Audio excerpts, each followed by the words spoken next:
Hello बच्चों, let's read the question. A particle is moving with uniform speed v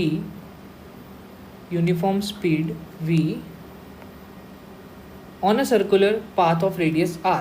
What will be the average acceleration in the interval of time in which particle describes half the circle? तो सबसे पहले इसमें देखो, radius are दिया हुआ है circle का and uniform speed we से particle uniform circular motion perform कर रहा है. तो हमसे एवरेज एक्सेलरेशन पूछा गया है इस सवाल में, ठीक है. And there are 4 options given. तो सबसे पहले हम इसमें की कॉन्सेप्ट देखते हैं क्या लगेगा. की कॉन्सेप्ट इसमें जो लगने वाला है वो है definition of acceleration. Definition of acceleration.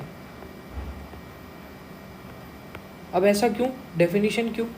Definition बहुत इंपॉर्टेंट है क्योंकि देखो जैसे वेलोसिटी के लिए हमारे पास एक उसकी भाई बहन वाली एक क्वांटिटी है जिसको हम स्पीड बोलते हैं.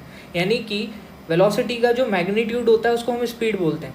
लेकिन एक्सेलरेशन के केस में ऐसा नहीं होता है.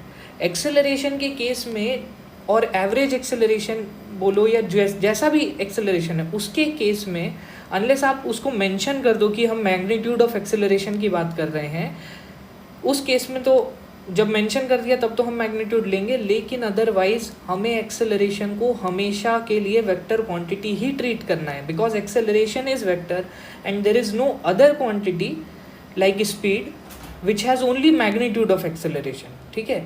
तो जब एवरेज एक्सेलरेशन की बात करेंगे तो हम सीधे सीधे डेफिनेशन ऑफ एक्सेलरेशन पे आएंगे और उसको यूज़ करके हम यहाँ पे क्वेश्चन को सॉल्व करेंगे.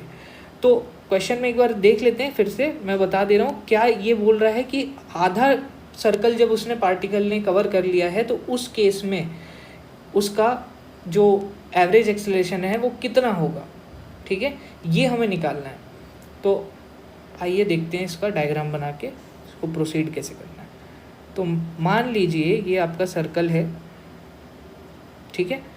अब पार्टिकल जब यहाँ पे नीचे तो मान लीजिए उसकी वेलोसिटी v कुछ ऐसे है. आधा सर्कल जब वो कंप्लीट करेगा तो ये टॉप पॉइंट पे पहुँच जाएगा एंड देन उसकी सेम स्पीड से बट वेलोसिटी उसकी दूसरे डायरेक्शन में हो जाएगी. ठीक है. तो अगर मैं यहाँ पे बात करूँ तो ये हो जाएगा इनिशियल वेलोसिटी वेक्टर और ये हो जाएगा फाइनल वेलोसिटी वेक्टर. ठीक है. और एक्सेलरेशन क्या होता है? Acceleration by definition average acceleration हो जाएगा final velocity minus initial velocity divided by delta T. अब ये आधा सर्कल कवर करने में टाइम कितना लगेगा? तो यहाँ पे हम सीधे सीधे डिस्टेंस अपॉन स्पीड वाला फॉर्मूला लगा सकते हैं क्योंकि टाइम अगर मुझे निकालना है तो डिस्टेंस अपॉन स्पीड करना पड़ेगा. तो time is equal to distance upon speed. तो ये कितना आ गया?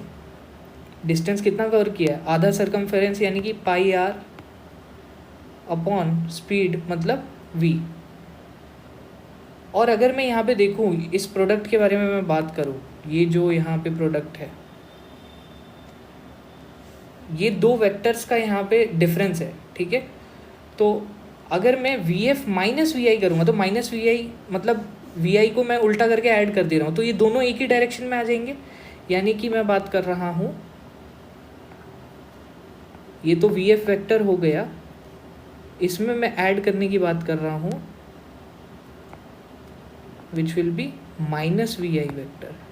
राइट. और दोनों का मैग्नीट्यूड तो सेम है. दोनों का मैग्नीट्यूड क्या है? v. यानी कि मैं यहाँ पे डील करने वाला हूँ ये जो वी एफ माइनस वी आई वाली क्वांटिटी है इसका जो मैग्नीट्यूड आएगा तो एवरेज एक्सेलरेशन का जो वेक्टर होगा उसका जो मैग्नीट्यूड आएगा वो आएगा 2v upon the time taken. और टाइम कितना आ जाएगा? टाइम हमने अभी कैलकुलेट किया पाई आर अपॉन v. अब मैं v को ऊपर लेके जाऊंगा तो ये आ जाएगा 2v² divided by pi R. Right. तो ये हमारा एक्सेलरेशन का मैग्नीट्यूड आ गया। ऑप्शंस में हम देखेंगे तो ऑप्शन सी इसको सेटिस्फाई करता है। So option C is the correct answer. I hope you understood it well.